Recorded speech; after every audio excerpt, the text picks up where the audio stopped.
प्रभु श्री राम के पावन नगरी अयोध्या अपने उस ऐतिहासिक लम्हे के लिए तैयार है जिसका इंतजार इस पृथ्वी के सारे सनातनियों को था। पिछले 500 सालों के विवाद के बाद यह नगरी फिर से अपने उस गौरव को प्राप्त करने वाली है। जिस तरह से इस्लाम में मक्का और क्रिश्चियनिटी में वेटिकन सिटी को पूजा जाता है, उसी तरह से हमारे सनातन धर्म में अयोध्या सबसे ज़्यादा पवित्र माना गया है।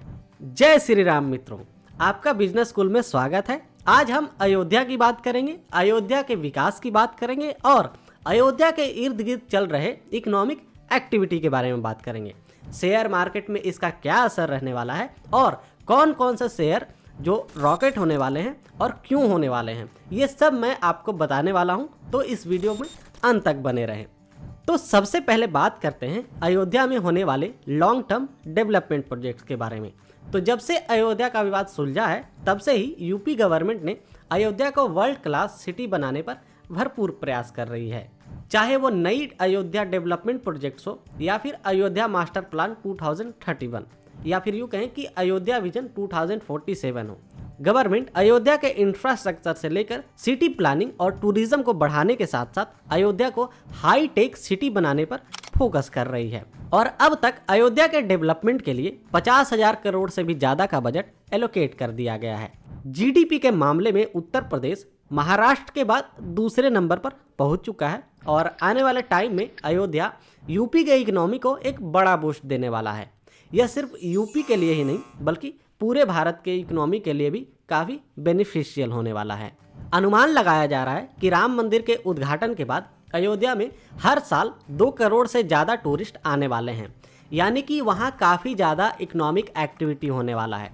तो इससे हमारे शेयर मार्केट के ऊपर क्या असर पड़ेगा, कौन कौन सी ऐसी कंपनियां हैं जो कि इससे बेनिफिट होने वाली है, तो उसी बारे में अब बात करते हैं। देखिए, सबसे पहले बात करते हैं कि जो लोग अयोध्या आएंगे, जो भी टूरिस्ट आएंगे, या तो देश से आएँ या विदेश से आएँ, वो एक मोड ऑफ ट्रांसपोर्टेशन लेंगे। तो मोड ऑफ ट्रांसपोर्टेशन में 2 सबसे बड़ी चीज़ है। पहला तो ये हुआ कि अगर कोई इंटरनेशनल टूरिस्ट आ रहा है तो वो फ्लाइट से आएगा, या फिर कोई डोमेस्टिक टूरिस्ट भी है जो कि थोड़ा सा अपर मिडिल क्लास से आते हैं, वो भी फ्लाइट से लेंगे। तो उसके लिए अयोध्या में एक पहले से एयरपोर्ट था, लेकिन अभी फ़िलहाल ये प्रस्ताव रखा गया है कि एक इंटरनेशनल एयरपोर्ट बनाया जाएगा जो कि स्टेट ऑफ द आर्ट होगी। अब यहाँ पे कुछ लोग कंफ्यूज करेंगे कि वहाँ पे जो एयरपोर्ट बनेगा उससे कंपनी को फ़ायदा होगा। मैं एक चीज़ आपको क्लियर कर दूँ कि सिर्फ एयरपोर्ट के प्रोजेक्ट से ही लोगों को फ़ायदा नहीं होगा। जिस तरीके से वहाँ पे टूरिस्ट आएंगे तो कई सारे जो फ़्लाइट्स हैं वो चलेंगे। तो सबसे पहले और सबसे ज़्यादा जो फ़्लाइट चल रही है अभी आज के डेट में इंडिया में, वो है इंडिगो। और इसके टक्कर में देखा जाए तो आसपास में कोई नहीं आता। स्पाइस जेट वगैरह ये सब कंपनियां इसके पीछे चली गई है, सब बंद हो चुकी है, और चल भी रही तो 2-4 फ्लाइटें हैं, उससे कुछ नहीं होने वाला है। तो सबसे जो मेन फोकस हम लोगों का रहने वाला है वो इंडिगो के ऊपर रहने वाला है, क्योंकि ये कंपनी ना देख रही कि वहाँ पे एक ऑप्शन है, अपॉर्चुनिटी है, और उसे वो मिस करना नहीं चाहेगी। सप्लाई डिमांड का जो भी जोन है उसे अच्छे से बना कर रखने वाली है। तो हम लोग यहाँ पे इंडिगो के ऊपर ध्यान देंगे। अब बात करते हैं रेलवे के बारे में। तो देखिए, अयोध्या में रेलवे स्टेशन पहले से था, लेकिन उसका जो रिनोवेशन का काम है वो पूरा हो चुका है। वहाँ पे कई सारे ट्रेन चलाए जाएंगे, वंदे भारत हो गई और भी राजधानी हो गए, कई सारे ट्रेनें चलाई जा रही हैं।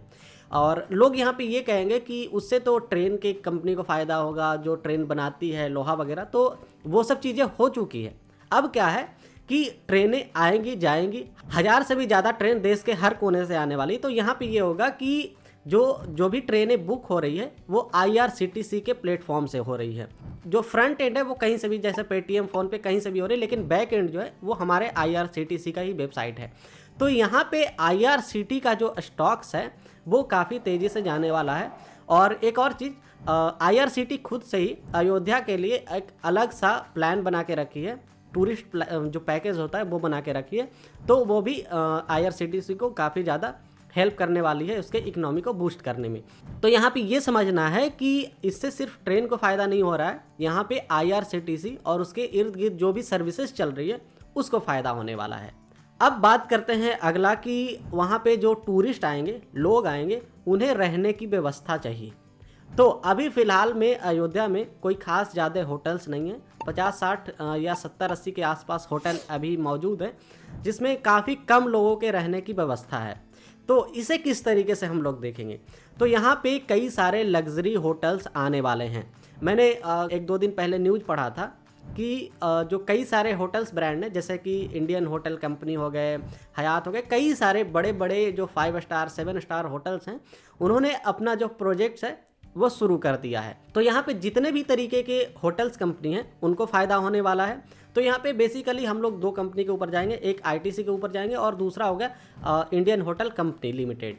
तो इन दोनों के स्टॉक्स भी ऊपर जाने वाले हैं। साथ ही साथ जो होटल सर्विसेज के इर्द गिर्द की जो भी इकोनॉमिक एक्टिविटी होती है, जैसे कि रेस्टोरेंट हो गए, और अभी फ़िलहाल में मैं ये देखने को मिल रहा है कि जो बर्गर किंग हो गए, बर्गर सिंह हो गए, ये सब सारे जितने भी आउटलेट्स हैं ये सब वहाँ पे ओपन हो रहे हैं और उनका जो प्रॉफिट है काफ़ी अच्छा खासा चल रहा है। तो यहाँ पे जितने भी रेस्टोरेंट से रिलेटेड हमारे पास स्टॉक्स होंगे उनके ऊपर हम लोगों को फोकस रखना है। तो होटल्स के प्रोजेक्ट्स पूरे हो गए, अब होटल्स को चाहिए ऑक्यूपेंसी। तो जिसके लिए हम लोग क्या करते हैं, हम लोग फ़ोन खोलते हैं और कोई भी वेबसाइट जैसे कि booking.com हो गया, कहीं से भी जा कर के हम लोग बुक करते हैं। तो उस तरीके के स्टॉक्स पे हम लोगों को फोकस करना है जो कि बुकिंग्स वगैरह करवाता है, चाहे वो होटल्स के हो गए या फिर जो ट्रांसपोर्टेशन मीडिया हो गए, जैसे कि रेड बस वगैरह वगैरह। तो इन सब के जितने भी स्टॉक्स हैं इन सब के ऊपर हम लोगों को फोकस करना है।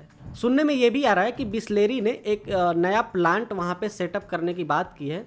तो यहाँ पे ये देखना होगा कि कई सारे और भी कंपनियाँ होंगी जो इस तरह के एक्टिविटी में पार्टिसिपेट करेंगी। तो आपको वहाँ पे फोकस बनाए रखना है कि कौन कौन से ऐसे कंपनी होंगे जो कि इससे बेनिफिट होने वाले हैं। बाकी आज के लिए इतना ही, मिलते हैं फिर नेक्स्ट वीडियो में। जब तक के लिए जय श्री राम।